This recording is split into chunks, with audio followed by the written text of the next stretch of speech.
রিজিক আমরা বুঝলাম, রিজিক কার হাতে? আমাদের হাতে না আল্লাহ সুবহানাহু ওয়া তাআলা? এটাকে আমরা মন থেকে বিশ্বাস করি না মুখ দিয়ে স্বীকার করি? এটাই সবচেয়ে বড় পৃথিবীর পরীক্ষা। বলছি মন থেকে, কিন্তু সত্যি মন থেকে কিনা এর পরীক্ষা দিতে হবে। আল্লাহ সুবহানাহু ওয়া তাআলা কোরআনে বলছেন, ওয়ামা মিন দাব্বাতিন ফিল আরদি ইল্লা আলাল্লাহি রিজকুহা।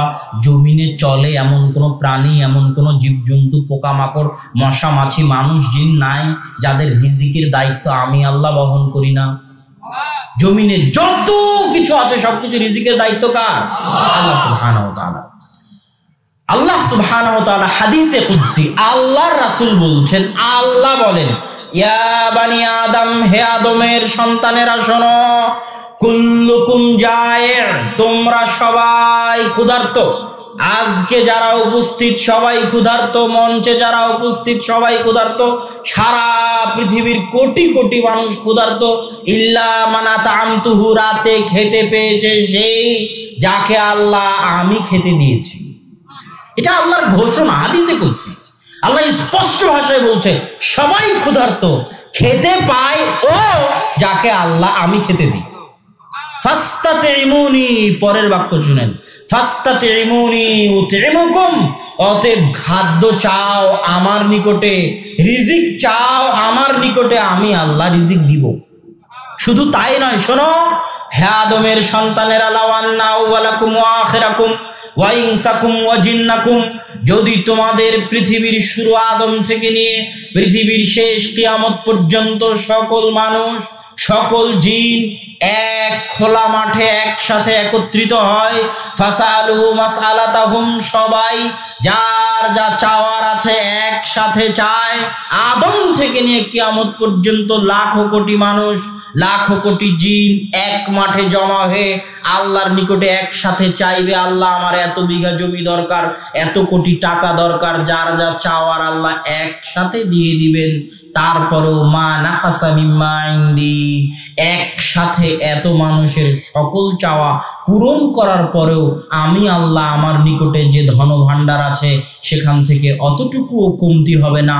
একটা সুই সমুদ্রে ডুবানোর পরে উঠালে ওই সুইয়ের সাথে লেগে থাকা পানির কারণে সমুদ্রের পানিতে যতটুকু কমতি সৃষ্টি হয়, আদম থেকে নিয়ে কিয়ামত পর্যন্ত এত মানুষ, এত জিনকে এক মাঠে একসাথে সকলের সকল চাওয়া একবারে পূর্ণ করার পরেও আমার ধন ভাণ্ডারে অতটুকু কমতি সৃষ্টি হবে না। তিনিই হচ্ছেন আল্লাহ সুবহানাহু ওয়া তাআলা। আর আপনি, আচ্ছা এমপির ছেলের কি টাকার ভয় আছে নাকি? হ্যাঁ, মন্ত্রীর যে কোটিপতি মুসা বিন শমশের, ওর ছেলের টাকার ভয় আছে? আর যে আব্দুল গনি, ধনীর বান্দা, একমাত্র ধনীকে আল্লাহ কোরআনে স্পষ্ট বলছে, আনতুমুল ফুকারা, তোমরা সবাই কি ফকির। এটা আল্লাহর স্পষ্ট ঘোষণা, তোমরা সবাই ফকির, একমাত্র ধনী আল্লাহ সুবহানাহু ওয়া তাআলা। আর আমরা আল্লাহর বান্দা, মানে ধনীর বান্দা। তো যে নিজেকে 100তে 100 আল্লাহর বান্দা বানাবে, সে কি রিজিকের ভয় করতে পারে? রাজার সন্তান যদি টাকার ভয় না করতে পারে, কোটিপতির মালিকের সন্তান যদি টাকার ভয় না করতে পারে, তাহলে যে 100তে 100 আল্লাহর গোলাম, সে কি রিজিকের ভয় করবে? অসম্ভব, হতে পারে না। সম্মানিত উপস্থিতি, রিজিক আল্লাহ সুবহানাহু ওয়া তাআলার হাতে। রিজিক আর ভাগ্য এমন যে মৃত্যু যেভাবে মানুষকে খুঁজে, রিজিক সেভাবে মানুষকে খুঁজে। আপনি মৃত্যু থেকে পালাতে পারবেন? রিজিক থেকে পালাতে পারবেন? আপনি তো রিজিকের জন্য দৌড়াচ্ছেন, কিন্তু আল্লাহ রাসূল বলতেছেন কি, আব্দুল্লাহ বিন মাসউদ রাদিয়াল্লাহু তাআলা আনহু থেকে বর্ণিত, যে কেউ দুনিয়া থেকে যাবে না যতক্ষণ না তার ভাগ্যে লেখা রিজিক সে পূর্ণ করে। সে দুনিয়া থেকে বিদায় হবে না তার ভাগ্যে লেখা রিজিক পূর্ণ না করার আগ পর্যন্ত। তাহলে রিজিক আপনাকে খুঁজবে, রিজিক আপনাকে খুঁজবে মৃত্যুর মতো। রিজিক আল্লাহ সুবহানাহু ওয়া তাআলার হাতে, রিজিক একমাত্র তিনিই দিতে পারেন। পরের প্রশ্ন, যদি আল্লাহ রিজিক দেয় তাহলে আমি কি জন্য পরিশ্রম করব? প্রশ্ন ঠিক আছে? ঘরে বসে আল্লাহ রিজিক দিতে পারেন না? মানুষ কিন্তু প্রশ্ন করে যে তাহলে আমি কি জন্য পরিশ্রম করব, যখন রিজিকের মালিক আল্লাহ। আল্লাহ সুবহানাহু ওয়া তাআলা কোরআন মাজিদে বলছেন, হুয়াল্লাযী জাআলা লাকুমুল আরদা যালুলান ফামশু ফি মানাকিবিহা ওয়া কুলু মির রিজকি। ওই আল্লাহ সেই আল্লাহ যিনি জমিনকে তোমাদের অধীনস্থ করে দিয়েছে, এই জমিনে তোমরা বিচরণ করো আর এই জমিনের রিজিক খাও। খাওয়ার নির্দেশ কার? আর এক আয়াতে আল্লাহ সুবহানাহু ওয়া তাআলা বলছেন, ফাইদা কুদিয়াতিস সালাত ফান্তাশিরু ফিল আরজ, যখন সালাত শেষ হয়ে যায় জমিনে ছড়িয়ে পড়ো। ফজরের সালাত আদায় করে ঘুমিয়ে যেও না, অলস হয়ে না। আল্লাহ অলসতা পছন্দ করেন না। আল্লাহ বলছেন সালাত শেষ করে জমিনে বেরিয়ে পড়ো। কি জন্য বেরিয়ে পড়বে?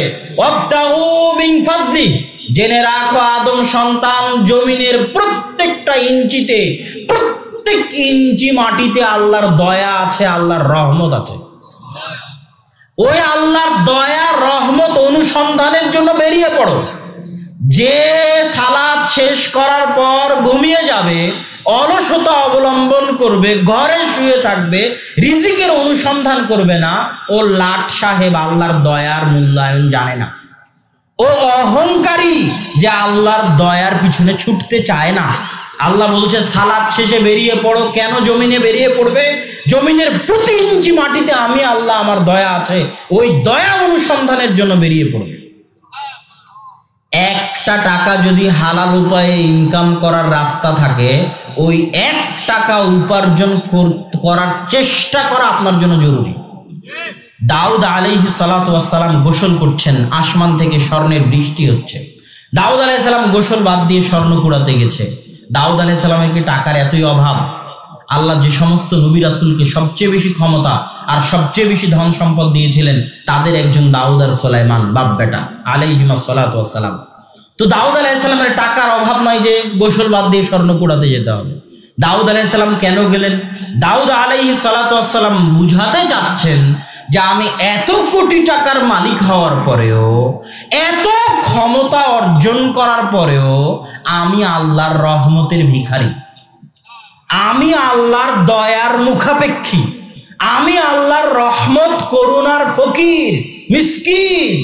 কোটি টাকার মালিক হওয়ার পরেও, 100 বিঘা সম্পত্তির মালিক হওয়ার পরেও, পৃথিবীর সকল ক্ষমতার মালিক হওয়ার পরেও আমি আল্লাহর দয়ার ভিখারি, আল্লাহর রহমতের ভিখারি। ওই জন্য কুড়াতে গেছেন স্বর্ণ। কেন? ওই স্বর্ণটা কার দয়া? আল্লাহর দয়া। তাহলে একটা রিক্সাওয়ালাকে আমি বললাম পালাখাল যাব, ও পায়ের উপর পা তুলে বলে যে আমি যাব না, আমার যা ইনকাম করার তা হয়ে গেছে, আজ বাড়ি চলে যাব। তাহলে আমি ওর জন্য ছিলাম আল্লাহর দয়া, আরো আল্লাহর দয়াকে অবমূল্যায়ন করলো, ওর রিজিকে কোনোদিন বরকত হবে না। তাহলে আপনি রিজিক উপার্জনের চেষ্টা করবেন কেন? আল্লাহর দয়ার সামনে নিজেকে ছোট দেখাতে, আল্লাহর দয়ার সামনে নিজেকে ফকির দেখাতে, আল্লাহর দয়ার সামনে নিজেকে মিসকিন দেখাতে।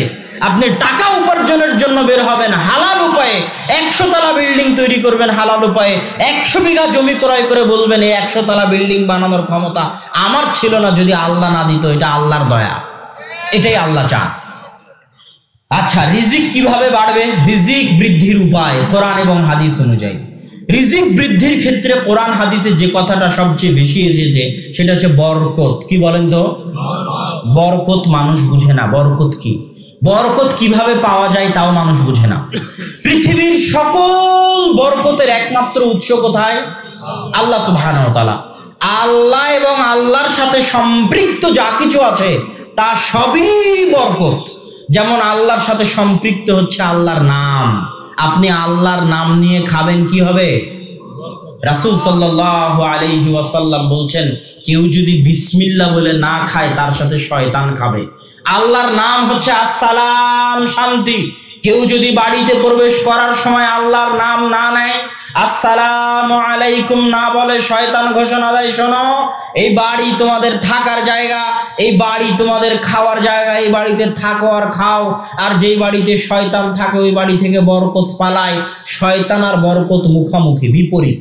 যেখানে শয়তান আছে ওখানে বরকত নাই, যেখানে শয়তান আছে ওখানে ফেরেশতা নাই, যেখানে ফেরেশতা আছে ওখানে বরকত আছে, যেখানে শয়তান আছে ওখানে বরকত নাই। রাসূল সাল্লাল্লাহু আলাইহি ওয়াসাল্লাম বলছেন, লা তাদখুলুল মালায়েকা ফি বাইতিন, ওই বাড়িতে রহমতের ফেরেশতা প্রবেশ করবে না যেই বাড়িতে বাপের ছবি ঝুলানো আছে সম্মানের সাথে, যেই বাড়িতে বিদেশ থেকে কিনে আনা আছে ঘোড়া হরিণ, স্বর্ণের ঘোড়া হরিণ কিনে শোকেজে সাজিয়ে রাখা আছে, ওই বাড়িতে রহমতের ফেরেশতা প্রবেশ করবে না। মানে ওই বাড়িতে কি নাই? বরকত নাই। কি নাই? বরকত নাই। ওই বাড়িতে শয়তানের বসবাস। কাদের বসবাস? শয়তানের বসবাস। সম্মানিত উপস্থিতি, বরকত পাবো আল্লাহ আর আল্লাহর সাথে সম্পৃক্ত যা কিছু আছে। একটা আল্লাহর নাম আর একটা আল্লাহর বাণী। আল্লাহর বাণী কোনটা বলেন তো? কোরআন। কোরআনবিহীন জীবন অন্ধকার জীবন, কোরআনবিহীন জীবন পশু প্রাণীর জীবন, কোরআনবিহীন জীবন কুকুর শৃগালের জীবন, কোরআনবিহীন জীবন কুকুর শুকুরের জীবন, কোরআনবিহীন জীবন গরু ছাগলের জীবন। মানুষ মুসলমানের জীবন কোরআনবিহীন হতে পারে না।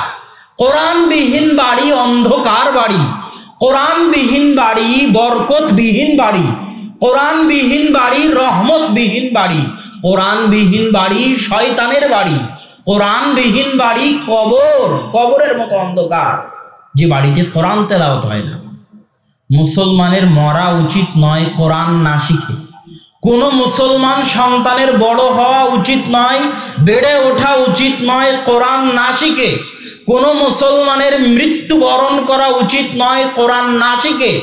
এরকম শত সম্মেলন আয়োজন করার চাইতে জরুরি কোরআন শিক্ষার আয়োজন করা। এরকম ঘন্টার পর ঘন্টা বক্তব্য দেওয়ার চাইতে জরুরি আমি আপনাকে কোরআন শিখাবো। এই আধা ঘন্টা বক্তব্য দিয়ে আপনার যা উপকার করতে পারবো, এই আধা ঘন্টায় আলিফ বা তা সা শিখালে, সূরা ফাতিহা শুদ্ধ করালে তার চেয়ে বেশি উপকার করতে পারতাম।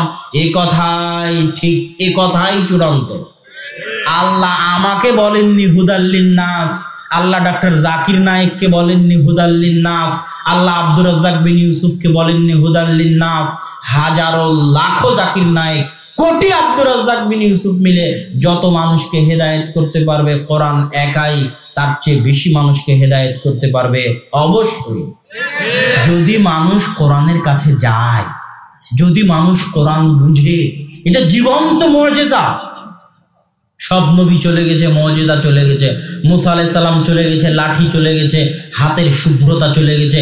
ঈসা আলাইহিস সালাম আসমানে চলে গেছেন, মৃত ব্যক্তিকে জীবিত করা, কুষ্ঠ রোগীকে ভালো করা, অন্ধকে ভালো করা নাই চলে গেছে। কিন্তু মুহাম্মদ সাল্লাল্লাহু আলাইহি ওয়াসাল্লাম চলে গেছেন, তার মুজিজা এখনো আছে, সেটা কি? কোরআন। কিন্তু আজকে আব্দুল্লাহ বিন আব্দুর রাজ্জাক আসবে বলা হয়েছে, হাজার মানুষ এখানে জমা হয়েছে। আব্দুর রাজ্জাক বিন ইউসুফ আসলে আরো বেশি মানুষ জমা হতো। কিন্তু কাল যদি মসজিদে বলি কোরআন শিখানো হবে, কয়টা মানুষ আসবে? তাহলে আপনি কাকে মূল্য দিচ্ছেন বেশি? সম্মানিত উপস্থিতি, কোরআন সবচেয়ে গুরুত্বপূর্ণ।